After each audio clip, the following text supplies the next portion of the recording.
All right, hey guys. Now, I'm probably going to use this ball for your benefit. I'm really not worried about this round. I'm going to have to come back and replay.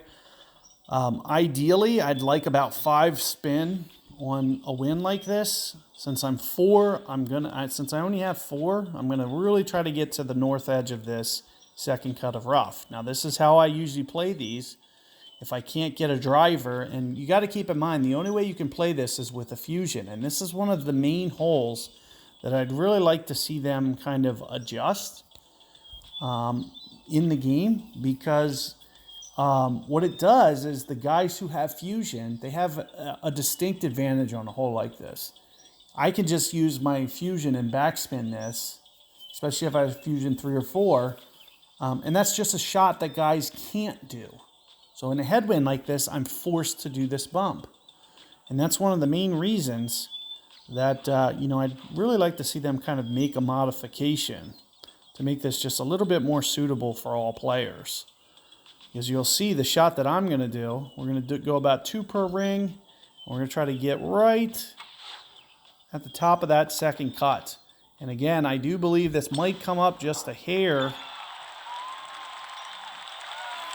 And it did hit it just perfect. And I actually got it to the hole. And you can see I played the wind effect properly as well. You got to keep in mind that whatever the wind is pointed, that's how the ball is going to roll out. So you can see it's the only way I can get that up there close. But what if I get a much larger headwind? 4 bars isn't going to be enough of topspin. So I'm still not going to be able to get that close. But let's say I did get a headwind, the guys with the fusion are going to have a distinct advantage on that scenario. It's very tough to compete with guys like that. It was just kind of one of those lucky scenarios where I had a very idealistic wind.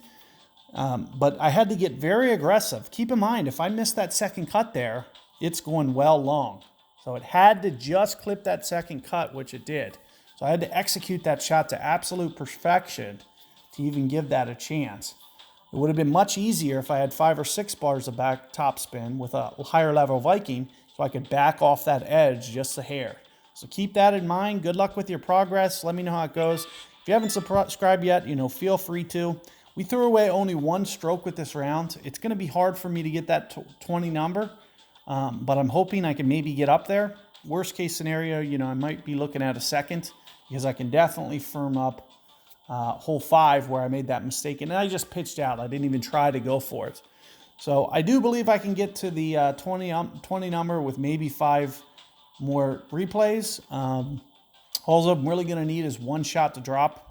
As you can see, with my limited bag, it's very hard to compete against guys. But you can see this guy did this with a rookie too. So, he might have a very similar bag to me and just hold out a shot. It's as simple as that.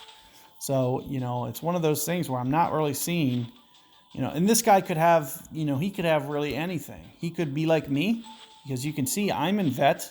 I have to play down because I just can't compete with these clubs at the vet level, because the scores are going to be well into the 20s. You're going to see I don't have a lot of potential in this setup, especially with not being able to reach 2 par 5s. I won't be able to even get it on the green on 2 of these par 5s. Whereas the guys in the vet, they're easily going to. So you got to keep in mind, especially with the free to play, I really can't just go up and compete until I can get, maybe once I start to get outlawed to a 6-7. So I just got to kind of grind up, get my big foot at least to an 8, I'm thinking.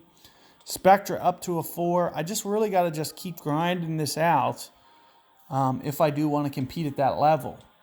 So keep all that in mind. Good luck with your progress. Let me know how it goes. And take care, guys. See you guys next time.